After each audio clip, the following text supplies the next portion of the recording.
Imagine like a massive, globally dominant tech company, right? Okay, I'm with you. They've just launched this piece of software that totally revolutionized the industry. It's breaking download records, the user base is fanatic, and it's generating just unprecedented revenue. Right, so they have basically unequivocally won the market. Exactly.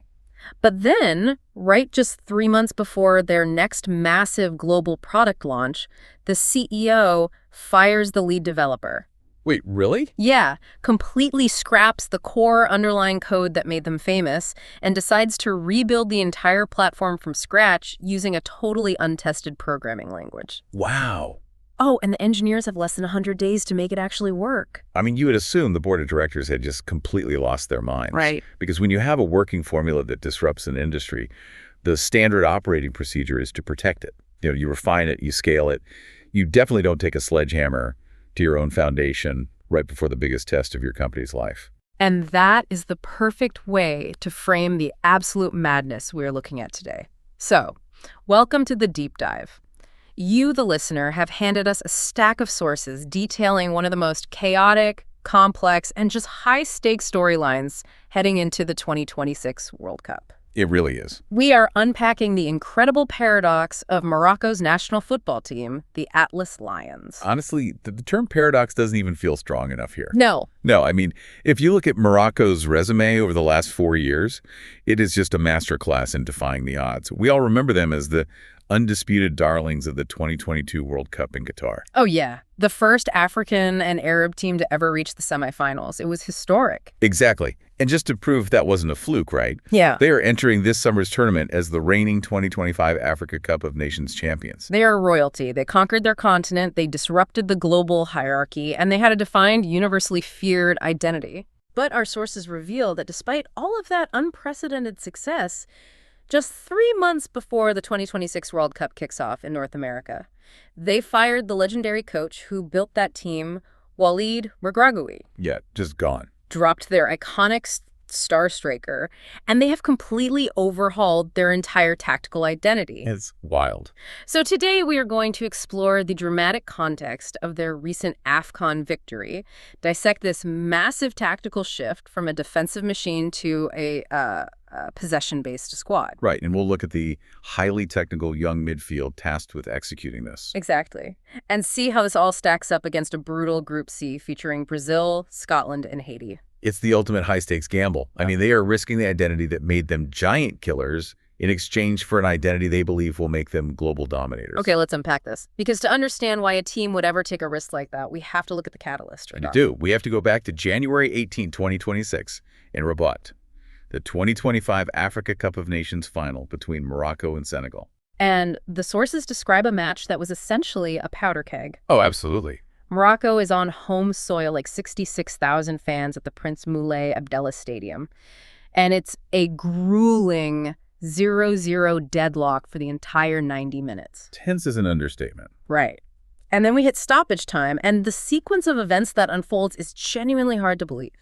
So in the 5th minute of stoppage time, Senegal thinks they've won the tournament. Right. Abdoulaye Seck heads a ball off the crossbar. Ismail Assar scores the rebound. The stadium goes silent.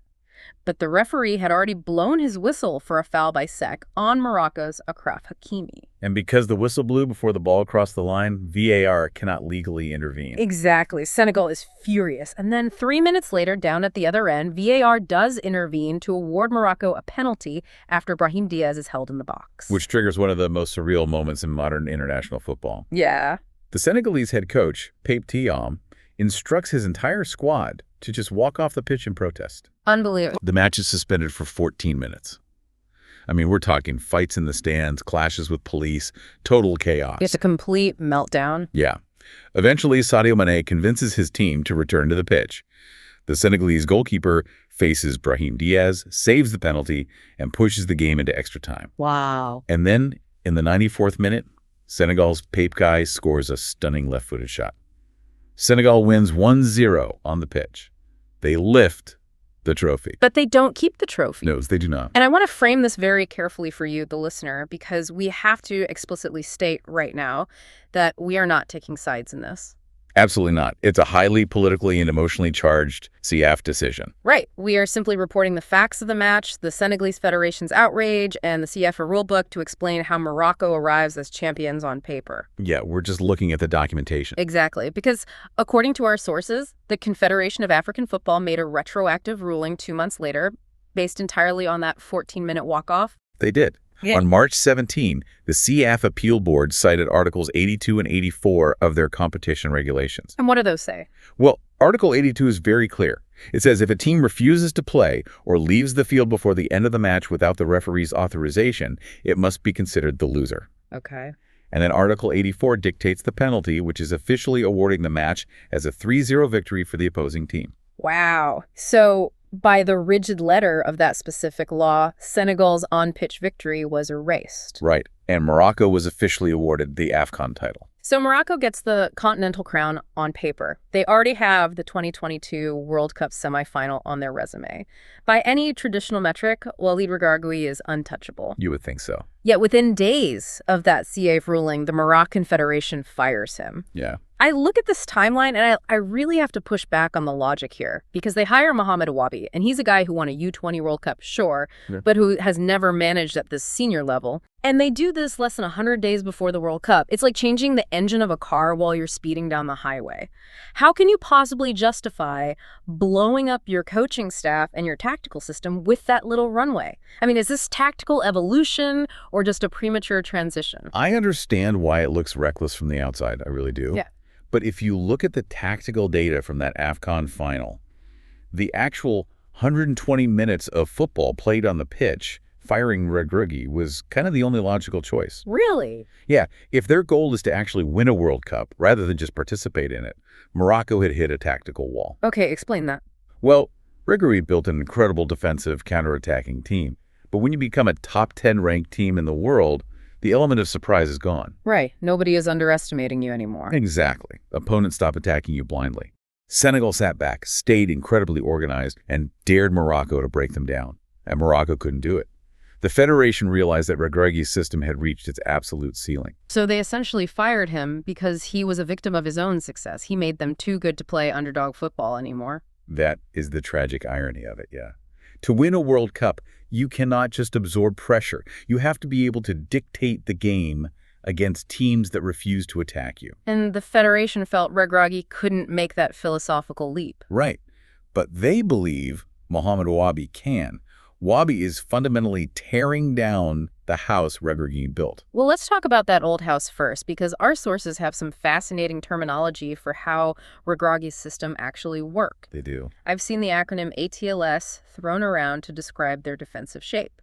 And I know they weren't just parking the bus and praying, but how did this ATLS system actually trap teams?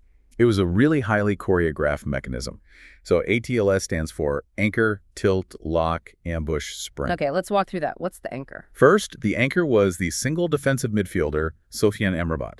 He sat rigidly in front of the back four. He was the fixed pivot point for the entire formation. Got it. And the tilt. Right, then the tilt. Morocco didn't press high up the pitch near the opponent's goal. They set a layered mid-block, dropping their defensive line to exactly 33 to 35 meters away from their own goal. That is incredibly specific. Very. And as the opponent brought the ball forward, Morocco would tilt their entire formation to funnel the possession out wide toward the sidelines, away from the dangerous central areas. And once the ball goes wide, they trigger the lock. Yes. And our sources use a term here that sounds like it's straight out of a military manual, grabba tactics, specifically targeting what they call edge lanes. Break down the mechanics of that lock for us. Right. So in tactical circles, grabba roughly translates to a grip or a snare. It's a localized pressing trap. The edge lanes are those 5-meter vertical corridors right up against the touchline. Okay. Morocco would intentionally leave the opposing fullback open in that edge lane. It looked like a mistake, like for a free pass. Waiting the trap. Exactly. But the moment the fullback received the ball, the trap sprang. The Moroccan winger and fullback would violently collapse on him, using the sideline itself as a third defender. They locked him in a space where he couldn't turn forward. Which forces the fullback into a panic. His only escape valve is a risky, blind sideways pass back into the middle of the pitch. And that leads to the ambush. Morocco planned for that exact panic pass.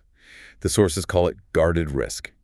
A Moroccan center back or midfielder would already be anticipating that specific sideways pass, sprinting forward to intercept the ball in stride. Wow. And the second they intercept it, they trigger the final step, The spring. the spring. A devastating vertical counterattack launched in a matter of seconds, exploiting the massive holes the opponent left while they were trying to build up their own attack. So, anchor, tilt, lock, ambush, spring. It's brilliant. I mean, it weaponizes the opponent's possession against them. It really does. And the physical embodiment of that final step, the tip of the spear for that spring, was their striker, Youssef Nasiri. I mean, the guy was a physical phenomenon, a tireless pressing machine, an incredible aerial threat.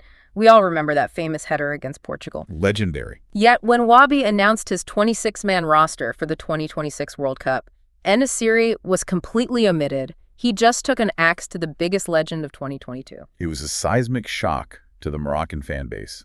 And, he didn't stop there. Hakim Ziyech omitted. Sofiane Boufal omitted. Just a total clear out. Yeah.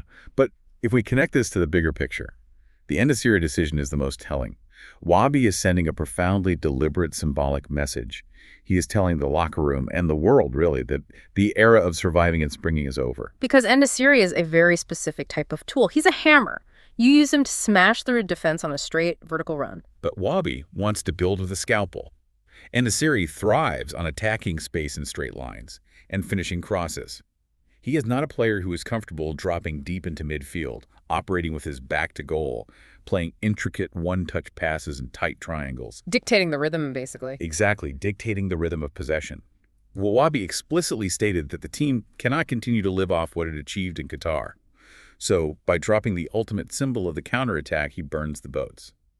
There is no going back to the ATLA system now. Which brings us to what Wabi is actually building in its place. The sources map out a new tactical blueprint that throws out the mid-block entirely. We're looking at a system built on asymmetry, high possession, and deliberately overloading the right flank. Right. On paper, Wabi lines them up in a fluid 4-2-3-1, but, modern football isn't played on paper. Of course not. The moment Morocco wins the ball, that formation completely morphs into a highly asymmetrical 3-2-2-3 shape. Okay, let's dissect how that asymmetrical shape actually functions.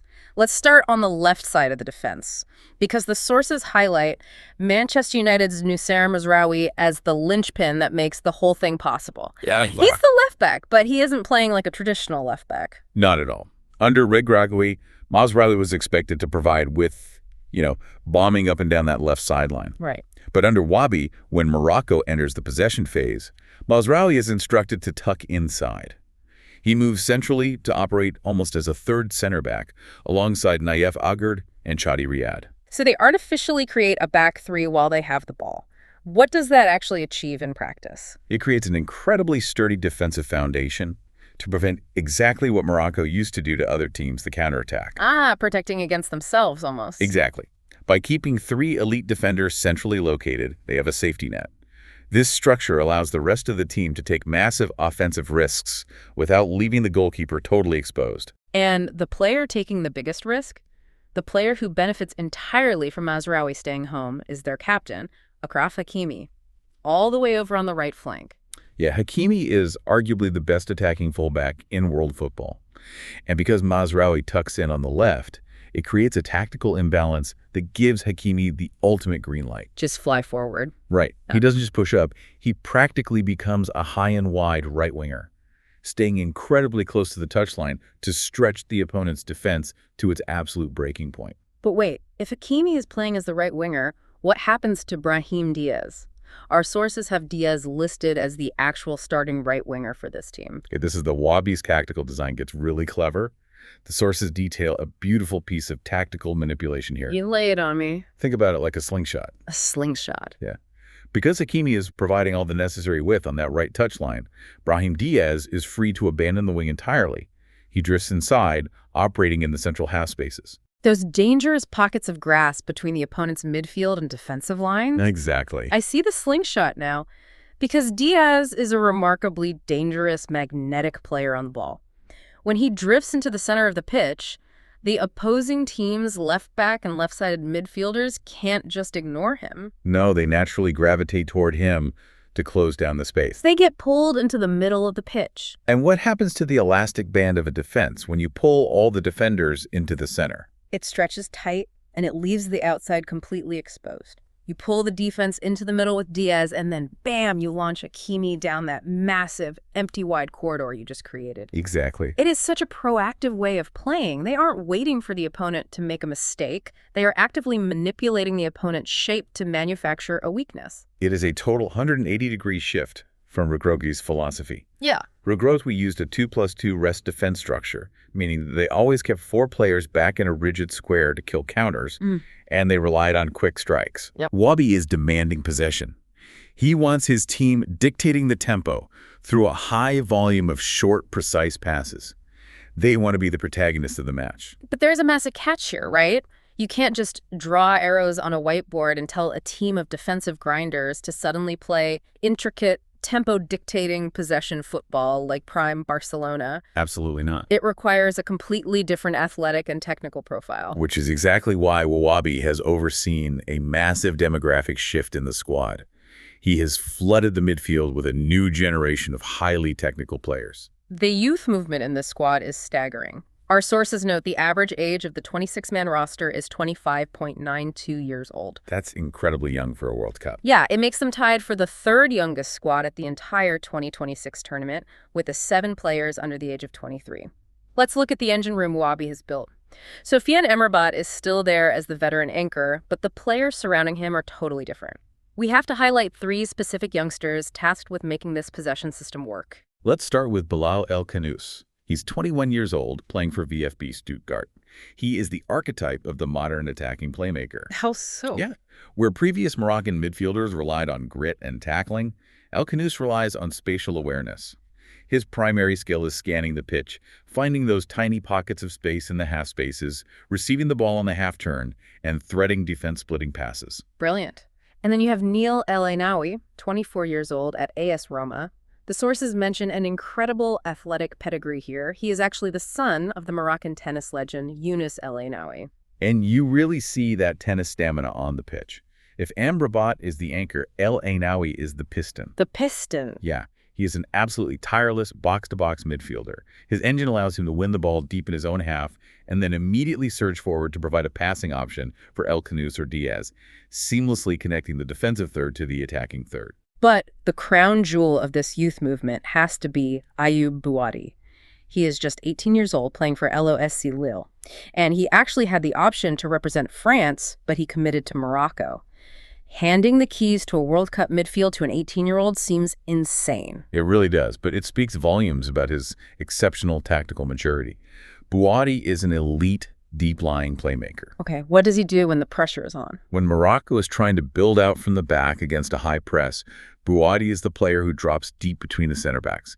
He has this rare ability to process the game in slow motion. Wow. He receives the ball under intense pressure, uses subtle body feints to open up passing angles, and dictates the entire rhythm of the team's possession with incredibly precise distribution. So historically, Morocco survived at the World Cup through sheer defensive suffering, grit, and the savvy of seasoned veterans.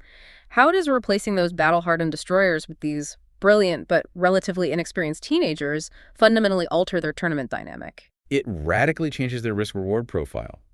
The grit of 2022 gave them an incredibly high floor. They were so defensively solid that they were rarely out of a game. Right. But it capped their ceiling. If they fell behind, they lacked the technical passing to break down a team that decided to sit back against them. So Wabi is lowering the floor to raise the ceiling. Exactly. This young, highly technical midfield lowers the floor because an 18-year-old Bouhaddi might make a naive mistake trying to pass out of the back, resulting in a devastating turnover. Which could cost them a game. Right. But it drastically raises their ceiling. If this midfield clicks, Morocco has the technical capacity to actually outplay the heavyweights. They can dominate the ball, manipulate defensive blocks, and actively win games, rather than just hoping not to lose them. But every new system creates new vulnerabilities. Our sources dive deep into the Achilles heel of this 2026 squad. Now, before we look at what's broken, we should acknowledge what is still incredibly strong. Even with this offensive shift, the defensive bedrock remains elite. Oh, the statistics are undeniable. In their 8 qualifying matches, they secured 8 clean sheets. 8? Yeah. They scored 22 goals and conceded only 2. They are riding a 26-match unbeaten streak. You don't achieve those numbers without world-class talent at the back. Especially spearheaded by Yassine Bounou in goal, who remains one of the best shot stoppers and penalty specialists on the planet. Absolutely. But the tactical overhaul has introduced some glaring red flags. The first major weakness, the sources point out, is directly tied to the omission of En-Nesyri. Right. They have no physical focal point in attack. The forwards they brought instead, Ayoub El-Kaabi and Soufiane Rahimi, are mobile, quick, and technically gifted, but they are not target men. How does that hurt them in a practical game scenario? It becomes a massive problem when Morocco faces a team that employs a deep, compact, low block. Imagine an opponent puts all 10 outfield players behind the ball, sitting deep in their own penalty area. Just a wall of defenders. Exactly. When you have an intricate possession system, you often end up passing the ball in a U-shape around the perimeter of that defensive block, looking for a gap.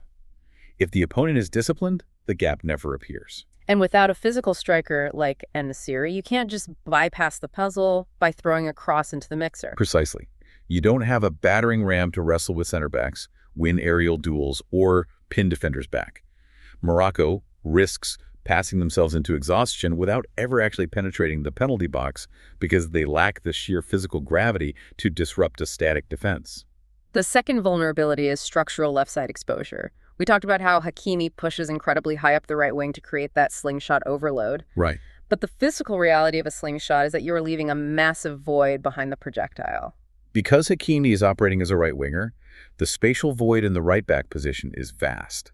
Now, the tactical theory is that Mazraoui and the center backs shift over to cover that space. But the sources highlight some terrifying physical red flags here. They do. Naïef Aguerd, the center back tasked with sliding over to cover a lot of that lateral ground, has significant recent history of muscular injuries.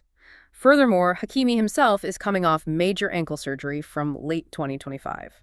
So if Hakimi has lost even half a step of his recovery pace, or if Aguerd isn't physically capable of sprinting laterally to cover the channel for 90 minutes, that entire right side becomes a highway for opposing wingers. Yeah, elite counterattacking teams are going to completely bypass the midfield and just launch balls into the space Hakimi vacates. It is the most obvious target on their back.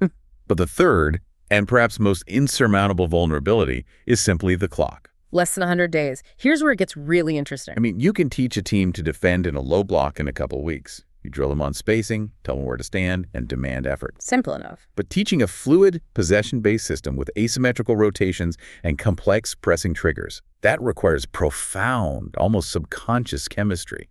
It requires players knowing instinctively, without looking, exactly where their teammate is moving in the half space. Right, that kind of synergy takes time. Historically, that level of tactical integration takes club managers an entire season to build.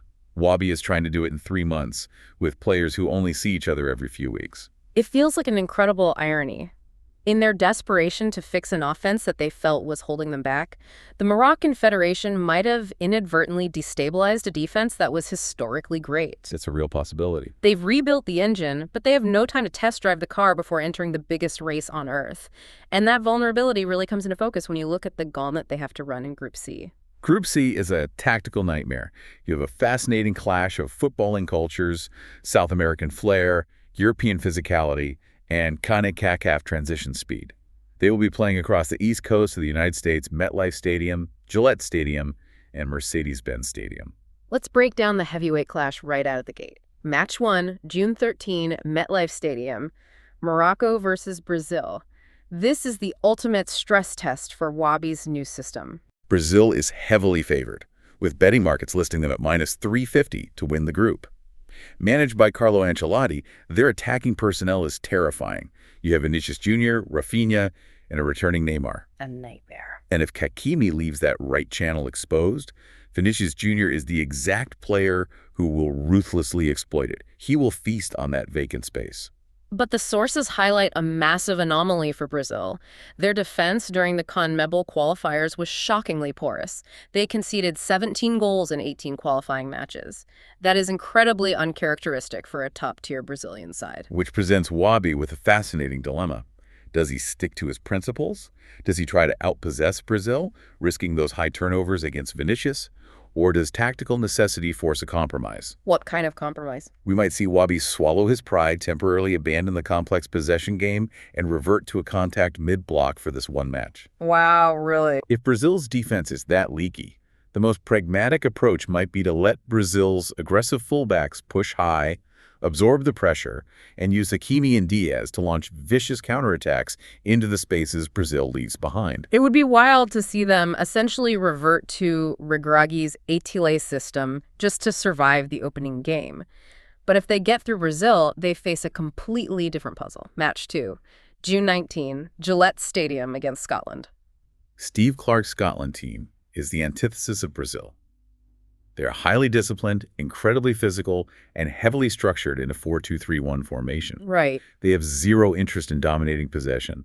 Their entire game plan is to frustrate the opponent, stay horizontally compact, and manufacture scoring chances through Andrew Robertson's wide crosses and Scott McTominay making late, powerful runs into the penalty box. This feels like the exact scenario where the ghost of Youssef Enesiri is going to haunt them. Absolutely. Scotland is going to drop into that deep, low block we discussed earlier.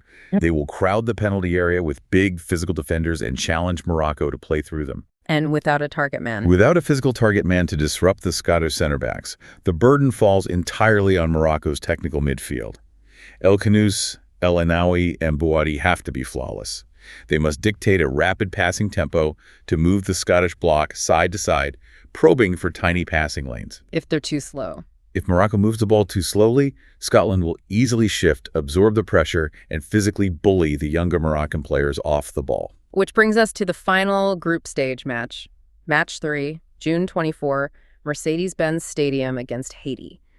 You have to love the human element here. This is Haiti's first World Cup appearance since 1974. An amazing story. Yeah, they played all their qualifiers away from home due to security issues in their country. It's an unbelievable underdog story. It is a phenomenal achievement for Sébastien Meunier and his squad.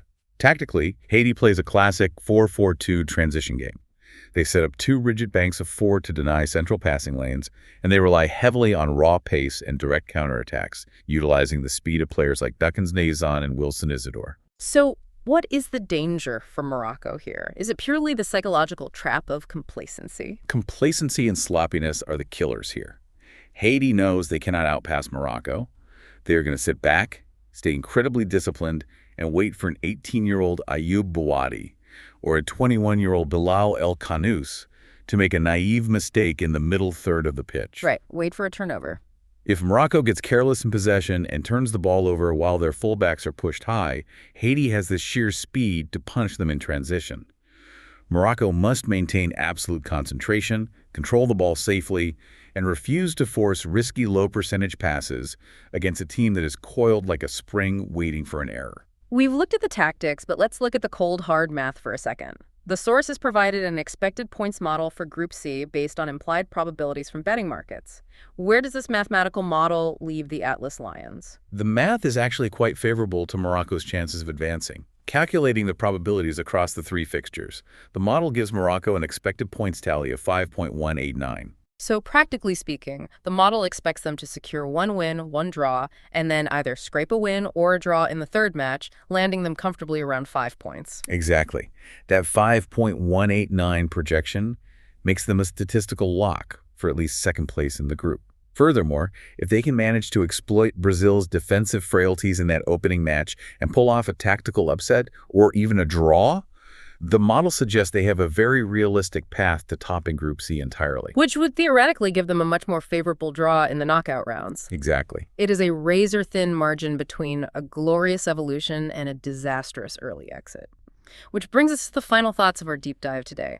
Let's summarize the sheer scale of the journey this Moroccan side is on. They are entering the 2026 World Cup as arguably the most volatile top-tier team in the tournament. On paper, this squad is far more talented, technically gifted, and dynamic than the team that shocked the world and reached the semifinals in 2022. But the risk profile they carry is astronomical. The sudden coaching change, the complete abandonment of a proven defensive identity in favor of a highly complex possession experiment, and the reliance on untested teenagers makes them the ultimate wild card. And beyond the tactics, we have to consider the psychological crucible these players are in. When a team overachieves as spectacularly as Morocco did in Qatar, the standard of success permanently shifts. It does. A semifinal run is no longer viewed as a miracle. It becomes the baseline expectation. Mohamed Awabi isn't just trying to implement an asymmetrical 3-2-2-3, he is managing the suffocating weight of a nation that now fully expects to be recognized as a global footballing powerhouse. Think about the listener, Put yourself in that position. It fundamentally changes how you play the game. It is no longer about hoping to survive the giants. It is about expecting to dominate them. And that kind of pressure can either forge diamonds or shatter a locker room. Which leaves me with one final provocative thought for you, the listener, to mull over as we wrap up. Something that wasn't explicitly debated in the tactical breakdowns from our sources, but feels like the massive unspoken subtext to everything the Moroccan Federation is doing right now. What's the theory? Well, Morocco is set to co-host the 2030 World Cup. The biggest tournament on Earth is going to be played on their home soil in 4 years.